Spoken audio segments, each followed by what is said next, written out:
Good morning. कैसे हैं आप सभी लोग? आशा करते हैं अच्छे होंगे। आप लोग को जैसे कल सोशल साइंस का क्वेश्चन दिए थे, सारा का सारा उसी में से लड़ा था। आज फिर साइंस का लाया है। इस क्वेश्चन को बिना देखे मत जाना, ठीक है? चलो, इसको आराम से लगाते चलो और लास्ट में कमेंट बॉक्स में बता देना कि सर कितना सही होगा, ठीक है? चलो देखो, बोल रहा है प्रकाश स्रोत सामने से प्रकाश स्रोत के सामने एक रुकावट रख देने पर क्या बनता है? तो अगर कोई ऑब्जेक्ट है, मान लीजिए ये ऑब्जेक्ट है, इसके कोई इसको प्रकाश स्रोत के सामने रख देंगे तो इसका क्या बनेगा? तो इसका छाया भी बनेगा, उप छाया भी बनेगा। तो इसलिए ऑप्शन हो जाएगा सी, ठीक है? चलो आगे देखो, समतल दर्पण की फोकस दूरी क्या होती है? तो समतल दर्पण की फोकस दूरी तुम्हारी अनंत होती है। क्या होती है भाई? क्या होती है? अनंत होती है, ठीक है? ये ध्यान से क्वेश्चन बाबू करके जाना, एक भी क्वेश्चन छोड़ना मत, नहीं तो बहुत दिक्कत हो जाएगा, ठीक है? चलो आगे देखो, निम्नलिखित में से 1 मीटर फोकस दूरी वाले उत्तल लेंस की क्षमता क्या होगी? तो 1 मीटर फोकस दूरी वाले लेंस की क्षमता तुम्हारी क्या होगी? तो वो तुम्हारी होगी 1 डायोप्टर, ठीक है? चलो आगे देखो, निम्नलिखित में से किस लेंस को अभी अपसारी लेंस कहते हैं? अपसारी लेंस का जब बात आता है तो वो होता है तुम्हारा अवतल लेंस। कौन सा होता है? अवतल लेंस, ठीक है? प्रकाश की चाल विभिन्न माध्यमों में होती है क्या? भिन्न भिन्न। समान नहीं होती, भिन्न भिन्न होती है। किसी लेंस द्वारा उत्पन्न आवर्धन का ऐसा ही मात्रा क्या होता है? लेंस द्वारा जब पूछ रहा है तो उसका ऐसा ही मात्रा क्या होगा? तो उसका तो लेंस का आवर्धन का मात्रक विहीन होता है, ठीक है? लेंस द्वारा उत्पन्न आवर्धन का ऐसा ही मात्रक हो तो मात्रक विहीन होता है। निम्नलिखित में से किसका अपवर्तनांक सबसे अधिक होता है? तो सबसे अधिक वाला अपवर्तनांक वाला जो पदार्थ है वो है हीरा। एक अभिसारी लेंस बनाता है, क्या बनाता है? एक अभिसारी लेंस तुम्हारा कभी आभासी बनाता है तो कभी वास्तविक प्रतिबिंब बनाता है, ठीक है? प्रकाश का नीला होना किस परिघटना का परिणाम है? तो प्रकाश का नीला होना तुम्हारे प्रकीर्णन का परिणाम है। किसका? प्रकीर्णन का, ठीक है? प्रकाश का प्राथमिक वर्ण क्या है? प्रकाश का जो प्राथमिक वर्ण होता है वो ये होता है, लाल भी होता है, हरा भी होता है, नीला भी होता है। तो इसलिए तुम्हारा राइट आंसर क्या हो जाएगा? तुम्हारा राइट आंसर हो जाएगा इनमें से सभी, ठीक है? ठीक है। वृहत संख्या में प्रकाश सुराही कोशिकाएं कहाँ होती हैं? तो कहाँ होती हैं बाबू? तो बताओ। तो रेटिना पर, ठीक है? मतलब प्रकाश से आने वाली जो हम लोग की आंखों में लाइट से जो वस्तु का ऑब्जेक्ट बनता है, दिखता है हम लोग को, वो कहाँ बनता है? तो रेटिना पर नहीं बनता है ना। दूरदृष्टि के उपचार के लिए किस लेंस का प्रयोग होता है? तो दूरदृष्टि के उपचार के लिए उत्तल लेंस का प्रयोग होता है। एक भी क्वेश्चन छोड़ के जाना मत, और हर क्वेश्चन का कमेंट बॉक्स में आंसर लिखो ताकि तुमको जल्दी जल्दी याद हो। मानव नेत्र के लिए दृष्टि का स्थाविक होता है। मानव नेत्र के लिए दृष्टि का स्थावित्य क्या होता है? तो क्या होता है जी? तो 1/16 पर सेकेंड, ठीक है? निम्नलिखित में से कौन सा मात्रक वाट के बराबर होता है? तो वाट के बराबर जब बोलेगा तो होगा जूल पर सेकेंड। क्या हो जाएगा? जूल पर सेकेंड, ठीक है? चलो, 1 किलोवाट वाट घंटा के बराबर होता है, क्या होता है? 1 किलोवाट वाट घंटा के बराबर क्या होता है? तो होता है 1 यूनिट।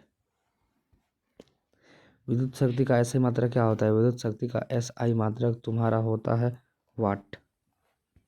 क्या होता है? वाट, ठीक है? 1 किलोवाट किसके बराबर होता है? तो 1 किलोवाट तुम्हारा होता है 3.6 इंटू 10⁶ जूल। चलो, दाएं हाथ के अंगुष्ठ के नियम को किसने प्रतिपादित किया था? दाएं हाथ के अंगुष्ठ के नियम को ऑस्ट्रेट ने प्रतिपादित किया था, ऑस्ट्रेट ने, ठीक है? विद्युत फ्यूज विद्युत धारा के किस सिद्धांत पर कार्य करता है? चुंबकीय, रासायनिक, ऊष्मीय, या फिर इनमें से कोई नहीं? तो किस पे जी? ऊष्मीय पे काम करता है। चले आगे चले।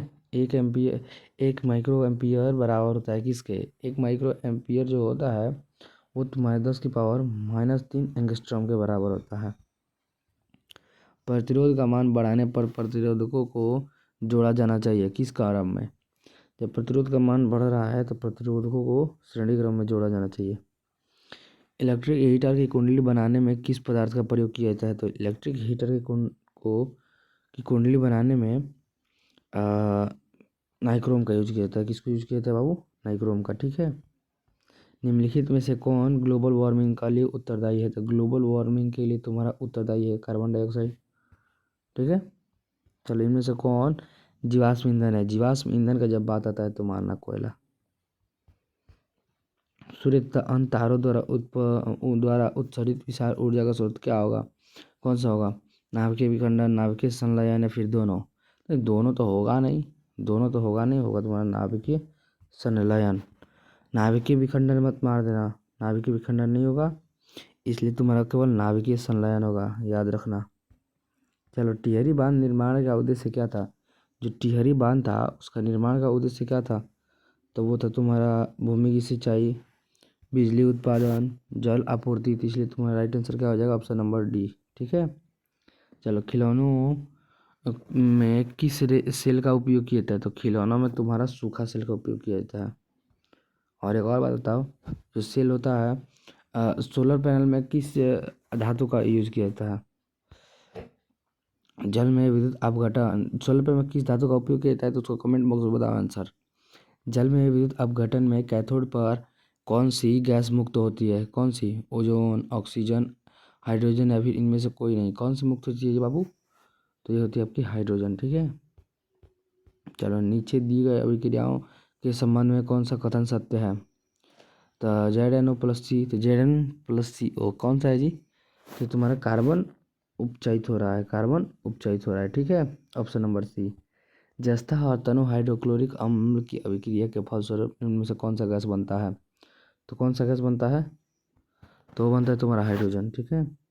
आगे देखो, आगे देखो, निम्नलिखित में से कौन सी गैस चूना जल को दूधिया कर देती है? चूना जल को दूधिया करने वाली गैस कौन सी है? तो तुम्हारी कार्बन डाइऑक्साइड। ठीक है।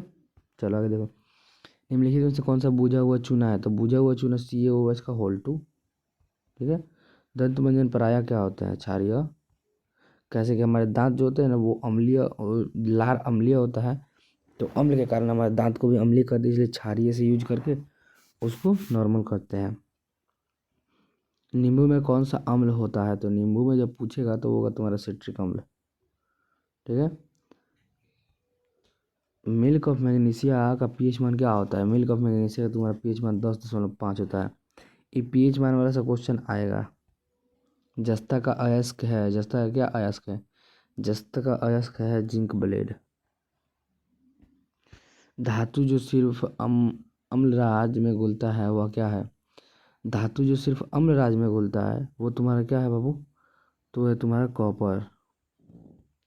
निम्नलिखित में से कौन आयनिक यौगिक नहीं है? आयनिक यौगिक नहीं है बाबू, तो कौन है? Carbon dioxide. तो तुम्हारा गैस ना है।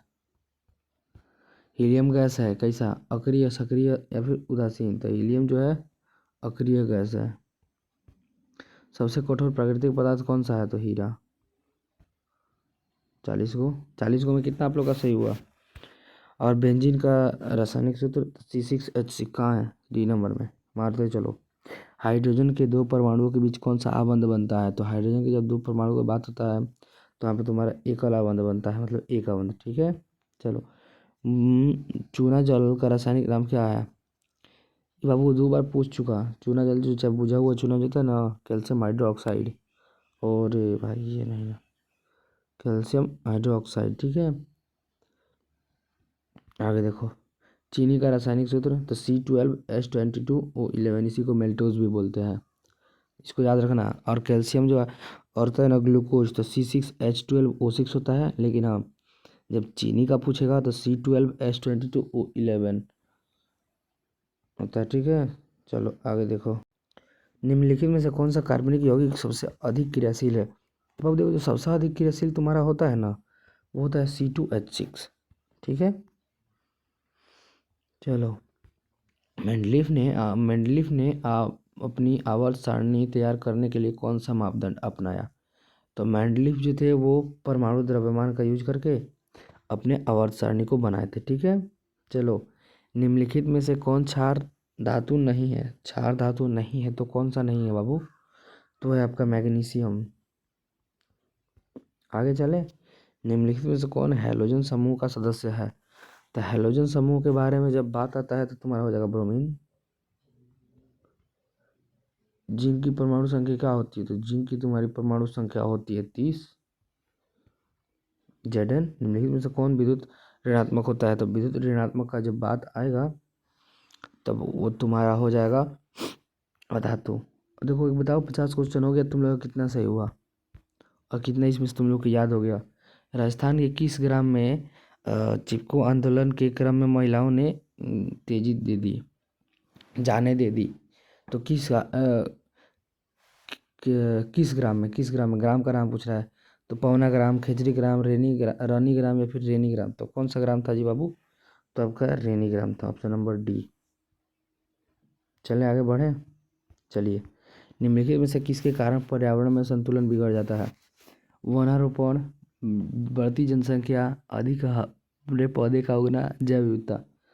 बाबू, जनसंख्या जो बढ़ता है ना और पेड़ों की कटाई, दोनों में से अगर कोई भी दे दे तो दोनों को आप उसको मार दीजिएगा। कैसे कि बढ़ती जनसंख्या और पेड़ों की कटाई, चाहे जो जंगल का कटाई होता है ना, ये सब बढ़ती पर्यावरण के संतुलन का बिगड़ने का कारण है। ठीक है, चलो, पर्यावरण को प्रदूषण से बचाने का सबसे अच्छा तरीका क्या है?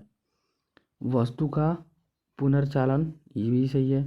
वस्तु के उपयोग में कमी, ठीक है। वस्तु का पुनरुपयोग, ये भी सही है। तो ये हो जाएगा ऑप्शन नंबर डी, इनमें से सभी। चले आगे। सौर सेल में किसका उपयोग होता है? अभी ऊपर बताए थे सौर सेल में किसका उपयोग होता है, क्वेश्चन पूछे थे ना। तो यहाँ पे देख लो, सिलिकॉन का। ठीक है, निम्नलिखित में से कौन, और एक और बात, ये आएगा क्वेश्चन, निम्नलिखित में से कौन सा मुख्यतः बायोगैस है? तो मुख्यतः बायोगैस का जब नाम आता है तो हो जाएगा मीथेन, CH4। मनुष्य के दांत की सबसे ऊपरी परत को क्या कहते हैं? इनामेल। क्या कहते हैं? क्या कहते हैं? इनामेल कहते हैं। जठर ग्रंथि पाई जाती है कहाँ? आमाशय में। ठीक है, निम्नलिखित में से कौन वसा पाचन में सहायक होता है? तो वसा पाचन में तुम्हारा सहायक होता है लाइपेज। पित्तरस का रंग कैसा होता है? पित्तरस का जो तुम्हारा रंग होता है वो होता है हरा। पित्ताशय का जो रंग होता है तुम्हारा हरा होता है। पौधों में शोषण होता है तना से, पत्तियों से, जड़ से, या फिर इनमें से सभी से? तो एक बात याद रखना, पौधों में शोषण ना तना से भी होता है, जड़ से भी होता है, पत्तियों से भी होता है। तो ऑप्शन नंबर डी मारना, गलती से भी पत्तियों मत मार देना, नहीं तो गायब हो जाएगा। इनमें से मारना, हरे पौधे रात्रि में किस गैस का निष्कासन करते हैं? कार्बन डाइऑक्साइड, ऑक्सीजन, नाइट्रोजन, या फिर इनमें से कोई नहीं? तो हरे पौधे भी ना रात्रि में सांस लेते हैं तो कार्बन डाइऑक्साइड ही रिलीज करते हैं। किण्वन के फलस्वरूप कितने एटीपी का निर्माण होता है? तो किण्वन का जो फलस्वरूप होता है तो तुम्हारे 2 एटीपी का निर्माण होता है। सामान्य डायोक्लिक रक्तदाब कितना होता है? डायोस्टोक्लिक रक्तदाब, तो सामान्य तुम्हारा डायोस्टोक्लिक जो ब्लड प्रेशर होता है उसका कितना होता है जी? 80 mmHg, 100 mmHg, 120 mmHg, या फिर 130 mmHg? तो कितना होगा तुम्हारा? 80 mmHg होता है। ठीक है, चलो, पौधों में वाष्पोत्सर्जन किस अंग में होता है? तो पौधों में वाष्पोत्सर्जन तुम्हारे पत्तियों में होता है। किस में होता है? पत्तियों में। आगे बढ़े। अस्थि क्या है? पदार्थ है, कोशिका है, उत्तक है? क्या है अस्थि? तो अस्थि आपका एक उत्तक है। ठीक है, पादप में अपशिष्ट संचित रहते हैं। पादप में अपशिष्ट संचित रहते हैं कहाँ? छाल में, पत्तियों में, कोशिकीय रक्तिकाओं में, या फिर इनमें से सभी में? किस में होते हैं जी? तो ये होते हैं आपके इनमें से सभी में, मतलब सब में होता है। पादप में जो अपशिष्ट संचित होता है वो छाल में भी होता है, पत्तियों में भी होता है, और कोशिकीय रक्तकाओं में भी होता है। ठीक है, तो ऑप्शन नंबर डी हो जाएगा। वृक्क की संरचनात्मक एवं क्रियात्मक इकाई को क्या कहते हैं? तो वृक्क का जो होता है ना उसको बोलते हैं नेफ्रॉन। ठीक है, न्यूरॉन मत मार देना, न्यूरॉन दिमाग का होता है। पौधों में उत्सर्जित पदार्थ क्या होता है? तो टेनिन भी होता है, रेजिन भी होता है, गोंद भी होता है। तो ऑप्शन नंबर डी हो जाएगा। फटाफट मारते चलो, 12 क्वेश्चन और बता है। स्मरण शक्ति का मुख्य केंद्र क्या होता है? तो याद रखने का मुख्य केंद्र होता है वो हो जाता है तुम्हारा सेरिब्रम। सेरिब्रम जिसका जितना तगड़ा है वो उतना जल्दी याद करेगा। जड़ का अधोगामी वृत्ति क्या कहलाता है? तो जड़ का जो अधोगामी वृत्ति होता है ना वो होता है तुम्हारा गुरुत्वानुवर्तन। एस्ट्रोजन से स्रावित होता है। एस्ट्रोजन कहाँ से स्रावित होता है बाबू? अंडाशय से। कहाँ से? अंडाशय से। स्वपरागण निम्न में से किन पौधा में होता है? तो स्वपरागण का बात होता है तो उभयलिंगी में। किसमें? उभयलिंगी में।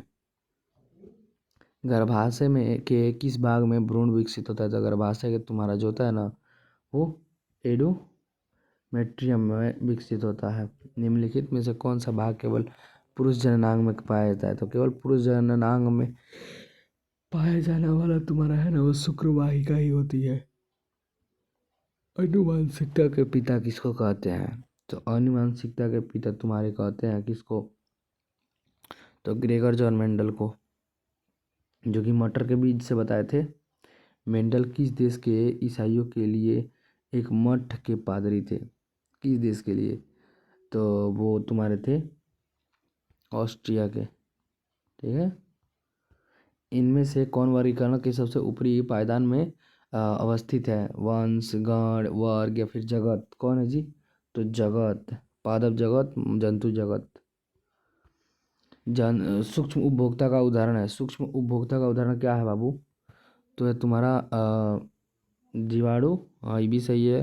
कवक भी सही है, तो आपका ऑप्शन नंबर डी हो जाएगा। ठीक है, चलो आगे देखो। 2 क्वेश्चन और बचा है। कहाँ गया? हाँ, मांसाहारी जीवों को क्या कहते हैं? मांसाहारी जो जीव होते हैं उनको कहते हैं तुमको द्वितीयक उपभोक्ता। याद रखना, मांसाहारी जीव द्वितीयक उपभोक्ता और शाकाहारी जीव प्राथमिक उपभोक्ता। खाद्य श्रृंखला में प्रत्येक पोषी स्तर के लिए कुल कितनी ऊर्जा प्रतिशत अगले पोषी स्तर को स्थानांतरित होती है? तो कितनी? तो 10%। ठीक है बाबू, आप लोग का 80 क्वेश्चन खत्म हुआ। आप लोग ये लो शाम को 7 बजे तक, नहीं आप लोग का फर्स्ट सिटिंग ना है, तो फर्स्ट सिटिंग के लिए 21 क्वेश्चन है और इसी के अंदर से सारा आएगा। आप लोग एग्जाम सेंटर से जैसे निकलिएगा लो, तब तक आप लोग को इसका आंसर की मिल जाएगा। आंसर की जरूर मिलाना और हमको कमेंट बॉक्स में बताना कि सर आपके क्वेश्चन से इतना लड़ा। हम बोल रहे हैं ना, जाओ आज भी 50 से 55 से ज़्यादा क्वेश्चन लड़ के आएगा। टेंशन मत लो और जाओ। चलो तब तक मिलते हैं कल के लिए। धन्यवाद।